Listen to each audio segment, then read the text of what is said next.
Hello, welcome to Christina's Knitting Catch-Up episode 21. Today is the 21st of December 2015. I'm Christina. I'm coming to you from my home in Canberra, Australia, where it is 28 degrees today. You can find me on Ravelry as Chrissaah, CHRISSAAH, and Instagram as Cutieful Christina, which is also my blog's address. So please come and follow me there and join our group. Our group is Christina's Knitting Catch-Up on Ravelry. So join in there and I'll be happy to chat with you. This week I went and added everybody in my group as my friend so that I can see what they're all up to, which is exciting. So yeah, I do really enjoy interacting with people on Ravelry and Instagram. It's just lovely. And thanks to all the people who have contacted me this week. It's just been great to hear from you. Okay, so this is a knitting podcast or video cast, and I'm going to start talking about my knitting. So, I finished this pair, lippy on my teeth. I'll cut that. So I've finished this pair of socks for my father-in-law. My husband's father. So these are made out of Knit Picks, not fingering, Sport in the Stroll, which is their sock yarn. And I knit these on 2.75mm needles. Because they were sport weight, I went up a couple of needle sizes. And I dyed this myself using food colouring in this tricky stripe pattern, which is really fun to knit, and it was also fun to dye. So when I washed it, I was really worried that it was going to bleed or fade.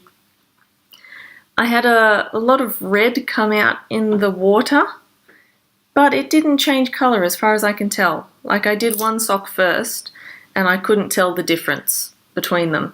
So I guess I just oversaturated the red when I dyed it.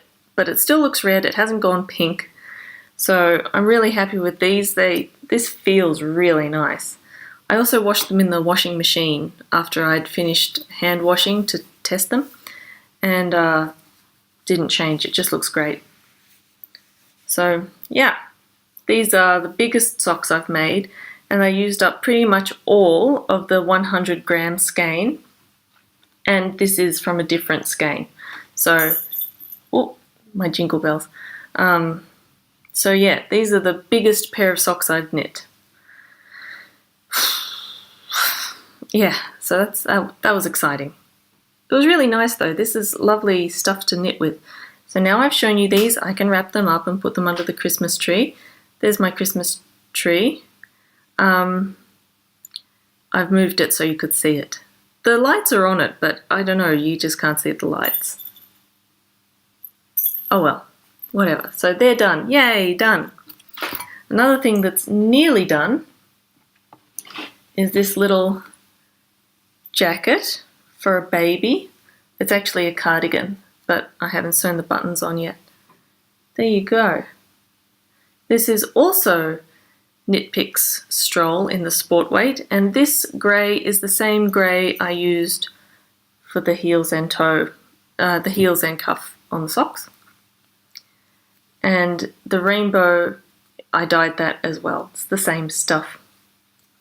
So that's all the knitting is done on this. I've grafted all the underarms, I've done everything.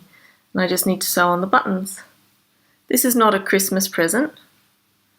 It's it's a present for my friend when she gives birth. It did stretch out a bit in washing, so I really hope that it fits the babe when the babe is cold, because it's really hot right now. Excuse me. It's really hot right now, and she's due in a couple of weeks. 2 weeks, less than 2 weeks. She's due on the 4th. But anyway, these are the buttons that I'm going to use, little yellow buttons. So that'll be like,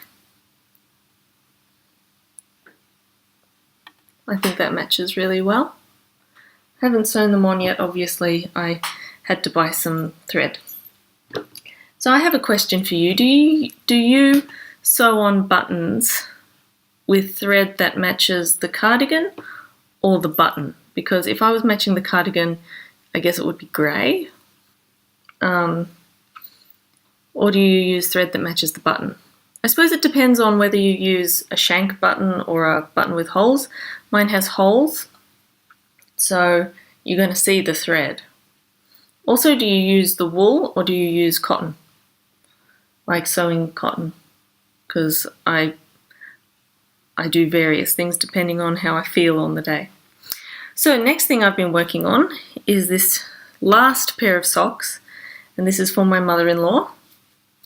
And these are Regia, Arnie and Carlos design line, same as a bunch of other ones.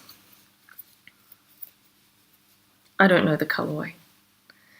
And these, I didn't have any more yarn for a contrast heel and toe, so that's just how it is. And I think it looks okay. From the front, you can hardly tell that the pattern was interrupted. Can you? So my mother-in-law has very high arches, so I had to increase quite a lot for this part here. And you can sort of tell that the foot is kind of a wedge shape. Can't really tell, that's fine. So I've done one and I'm not quite up to the heel on the second one, and I'm starting to get pretty stressed about this because it's Christmas on Friday and today's Monday, and I'm so busy over the next few days doing other things. I just don't know how this is going to get done. I really don't want to wrap up a work in progress. So that's really stressing me out, but I'm going to get it done. And if I can get that done, then I'm going to see if I can get my mum's jumper done. You know that cardigan that I've been putting off and not doing for ages? All I have to do is sew it up and do the button bands and the neckband, and that's it. And that will probably take me 2 hours. But until I get this sock done, I can't do it because, you know, I already have presents for my mum. I've knit her socks, I've done, you know, stuff for her. So I feel like this is the more important one because I haven't got anything else for my mother-in-law. You're probably all asking, why isn't your husband helping you more? Well, he's submitting his PhD in a month, less than a month. So basically Christmas has been up to me this year. Like, he is a wonderful husband and very supportive, but right now I've got to be supporting him because he's just got so much work to do right now. And things will come down in the new year for him and he'll be able to support me if I need support. Anyway, last thing I did was I dyed some yarn for my friend Violet. And this is actually a striping yarn. I sent her a picture of a variegated fairy wren, which is a Australian bird. Look, it matches my top. It's an Australian bird that has bright blue, dark blue, red, black, and sort of browny cream colours. So, and she liked that. So I've dyed this self-striping yarn, sock yarn for her. And how this should go, it should go red, then light brown with dark brown spots, then it's over there so I can see it, then dark blue, then black, then light blue. So I'll just unskein it actually.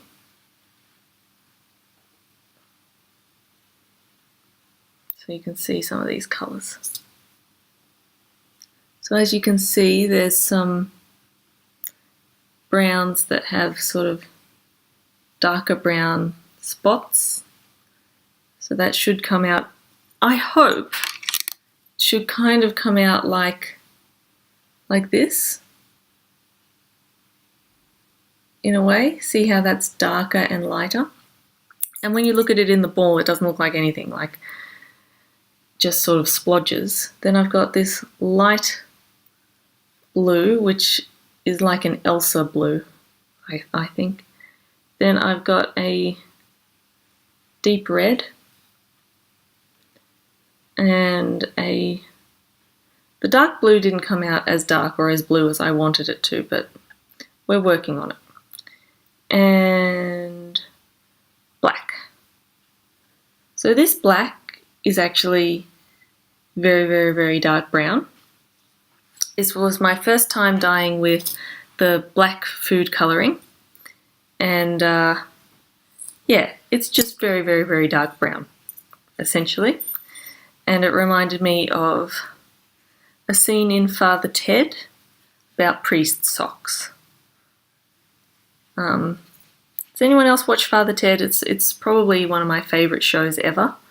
I never watched it when it was on TV. I think I was a bit too little to get it, and maybe my parents didn't like it or whatever.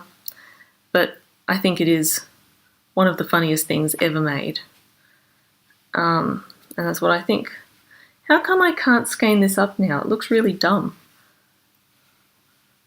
Very hard to skein things up sometimes. I'm very bad at it. Okay, let's just... Okay, so now I can wrap that up and send that off to my friend Violet. And hopefully she likes it. I think she probably will. She's pretty easy to please. As long as, you know, I made it and it's not the ugliest thing in the world, I'm pretty sure she'll like it.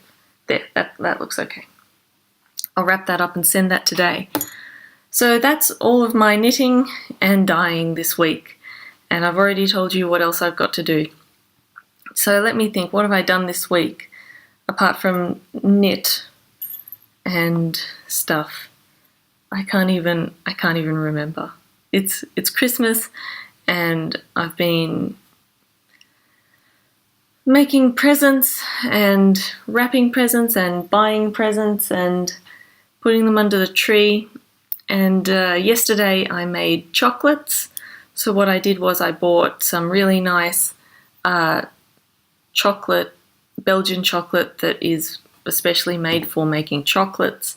And I bought some crystallized ginger, and then I made chocolate covered ginger, which is the easiest chocolate to make, and it's delicious if you like ginger.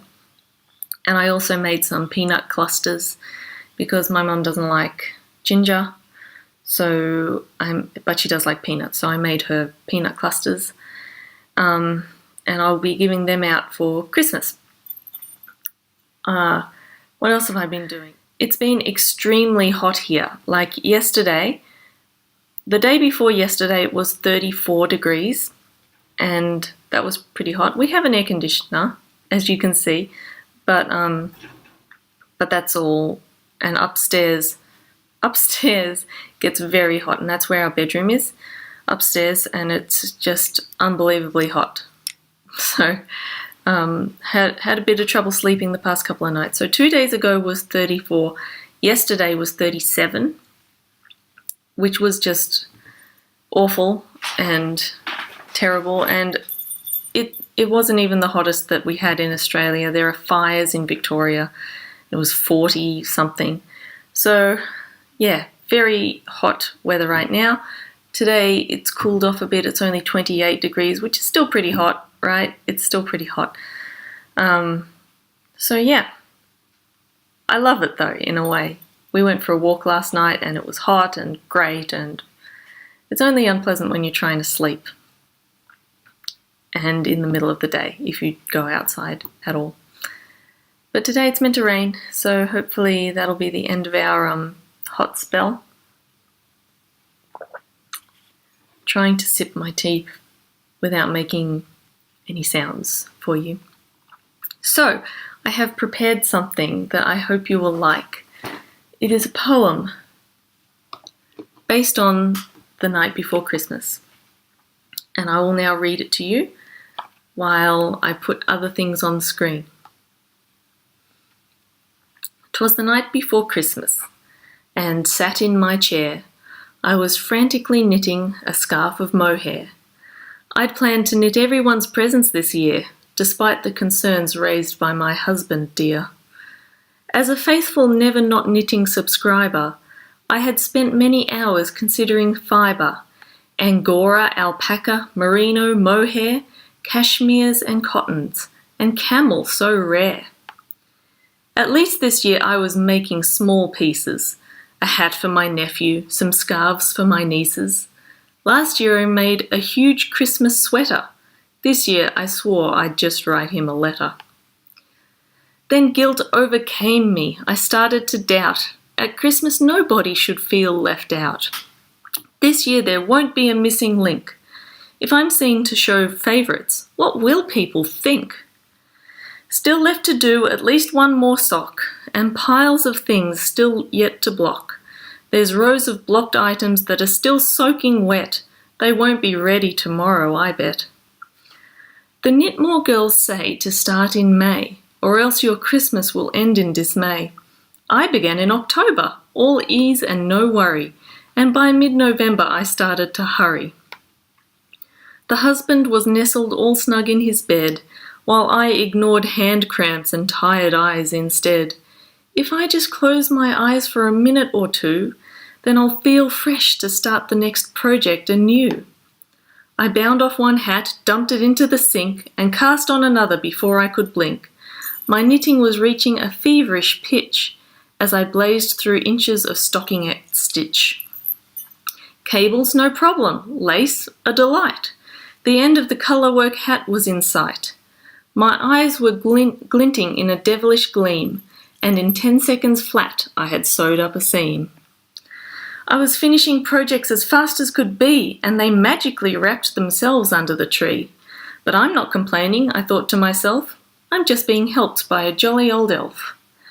A jumper, a beanie, a mitten and cowl, a shawlette, some wristers, a hat with an owl. Now write them a card in a hurried scrawl. Now weave away, block away, wrap away all. The production line blurred with the speed of my knitting, as on my chair I was comfortably sitting. My hands were relaxing, my knitting went slack. The scene started fading to absolute black. I sprang from my sleep and looked round in dismay. Christmas was over. It was now Boxing Day. It had all been a dream, and I'd knit not a row. The tree had no presents all wrapped up below. Not a thing could be done. It had all been too late. The best I could do was own up to my fate. So then I exclaimed, and all round me could hear, maybe you'll get your gifts in the new year. So I've been working on that poem for a year. Of course, not solidly, because I just forgot about it after last Christmas. And I hope you like it. I'll put it on our Ravelry group, and I might also share it in another group. I might share it in the Loose Ends group to see what people think. I just thought it was fun. It's only partly autobiographical. I did, in fact, knit my brother a Christmas jumper last year, and I finished it on Christmas Eve, and it went on the Ravelry blog as a present that was finished the day before Christmas. There were like December 24th Christmas gifts finished, and they were featured that, and I got a lot of likes and comments on that, which was really nice, because when it was featured on the blog and I got all the comments, I was in hospital. I'd just had my appendix out and a whole lot of other bits of me out. And I was in hospital recovering. I was feeling pretty sorry for myself, and I got all of this love on Ravelry, and it was just so lovely. Like, you never know how you're going to impact somebody when you're nice to them, online or in person. So it just so happened that I was in hospital, and it meant a lot more to me than it would have had everything been fine. So, yeah. So I did make my brother a Christmas jumper last year. I am trying to knit everybody socks. So, yeah, partly autobiographical. Yes.